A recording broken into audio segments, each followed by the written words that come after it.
आज साय कैबिनेट की बैठक हुई। मुख्यमंत्री विष्णुदेव साय की अध्यक्षता में कैबिनेट की बैठक में कई महत्वपूर्ण फैसले भी लिए गए हैं। खबर है कि राज्य पिछड़ा वर्ग आयोग की अनुशंसा को मंजूरी मिली है। साथ ही रिपोर्ट के आधार पर आरक्षण की व्यवस्था की गई है। अधिकतम 50% तक आरक्षण देने का निर्णय लिया गया है। बिहार, उड़ीसा, तेलंगाना, महाराष्ट्र और एमपी के तर्ज पर यह निर्णय लिया गया है। धान और चावल के परिवहन के लिए भी नई दर स्वीकृत की गई है। राइस मिलरों का 2022-23 की लंबित किस्त देने का भी फैसला किया गया है। तो राइस मिलर्स का जो पैसा बकाया है वो भी दिया जाएगा, उसकी किस्त भी दी जाएगी। और कैबिनेट की बैठक में धान और चावल के परिवहन के लिए नई दर स्वीकृत की गई है। रोहित मिश्रा हमारे साथ जुड़ रहे हैं, हमारे सहयोगी ज़्यादा जानकारी के साथ। रोहित, बताइए कैबिनेट की बैठक में और क्या कुछ महत्वपूर्ण फैसले हुए हैं?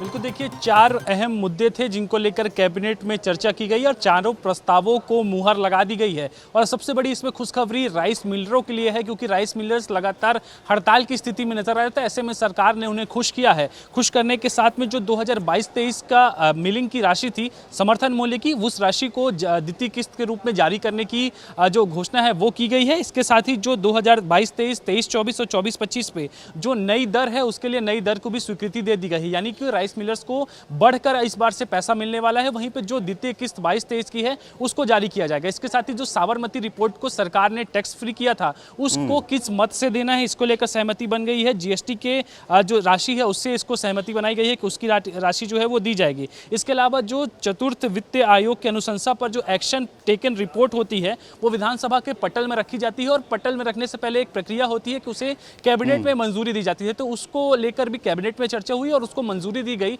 अब ये आने वाले सत्र पे जब जो आगामी सत्र होगा बजट सत्र, उसमें इस रिपोर्ट को प्रस्तुत किया जाएगा। तो कुल मिलाकर 4 अहम फैसले थे और 2 फैसले राइस मिलर और किसानों से जुड़े हुए थे और राइस मिलर को कुल मिलाकर खुश करने की एक तरह से कवायद की गई है सरकार। वो जरूरत भी महसूस की जा रही थी। बहुत शुक्रिया आपका, आप बने रहिए हमारे साथ।